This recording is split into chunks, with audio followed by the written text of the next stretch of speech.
ZEE5 ಇರುವಾಗ ನೀವು ನಿಮ್ಮ ನೆಚ್ಚಿನ ಶೋಗಳನ್ನ ಎಂದಿಗೂ ಮಿಸ್ ಮಾಡಿಕೊಳ್ಳುವುದಿಲ್ಲ. ಅದು ಸಂಪೂರ್ಣ ಉಚಿತವಾಗಿ. ಸಿದ್ದು, ಯಾಕೆ ಲಕ್ಷ್ಮತೆ ಯಾರು ಇಲ್ದಿರೋ ಜಾಗ ಕರ್ಕೊಂಡ್ ಬಂದಿದ್ರಾ? ಸಿದ್ದು, ಈಗ ನೀನ್ ನನಗ್ ನಿಜ ಹೇಳ್ಬೇಕು. ಏನ್ ನಿಜ ಲಕ್ಷ್ಮತೆ?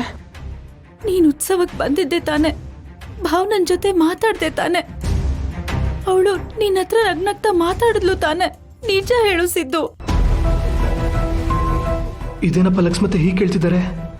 ನಾನು ಮೇಡಮ್ಗೆ ತಾಳಿ ಕಟ್ಟಿರೋದು ಇವ್ರು ಗೊತ್ತಾಗೋಯ್ತಾ? ಅದಕ್ಕೆ ಇಷ್ಟೆಲ್ಲ ಪ್ರಶ್ನೆ ಮಾಡ್ತಿದ್ದಾರಾ? ಸಿದ್ದು, ಏನ್ ಯೋಚನೆ ಮಾಡ್ತಾ ಇದೀಯ? ನಾನ್ ಕೇಳಿದ್ದಕ್ಕೆ ಉತ್ತರ ಕೊಡು.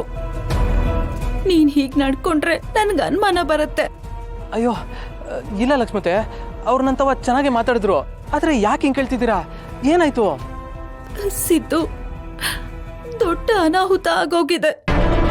ಇದೆಲ್ಲ ಯಾಕೆ ನಮ್ ಜೀವನದಲ್ಲಿ ಆಗ್ತಿದೆ ಅಂತ ಗೊತ್ತಾಗ್ತಿಲ್ಲ. ಅಯ್ಯೋ ಲಕ್ಷ್ಮತೆ ಅಳ್ಬೇಡಿ, ಅದೇನಾಯ್ತು ಅಂತ ಹೇಳಿ. ಸಿದ್ದು, ನಮ್ ಭಾವನಾ ಕೊರಳಲ್ಲಿ ತಾಳಿ ಇದೆ ಸಿದ್ದು.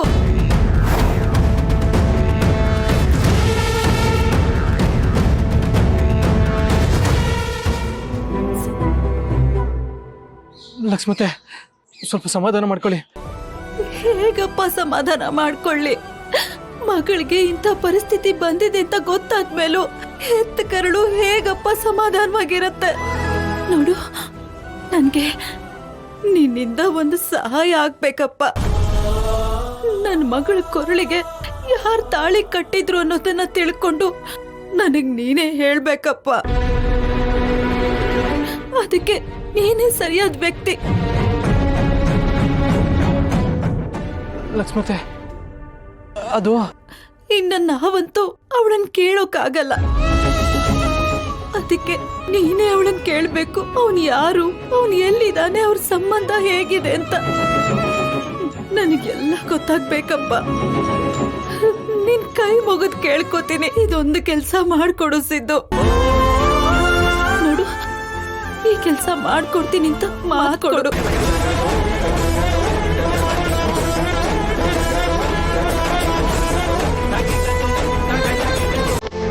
ಮಾತ್ಕೊಡಪ್ಪ.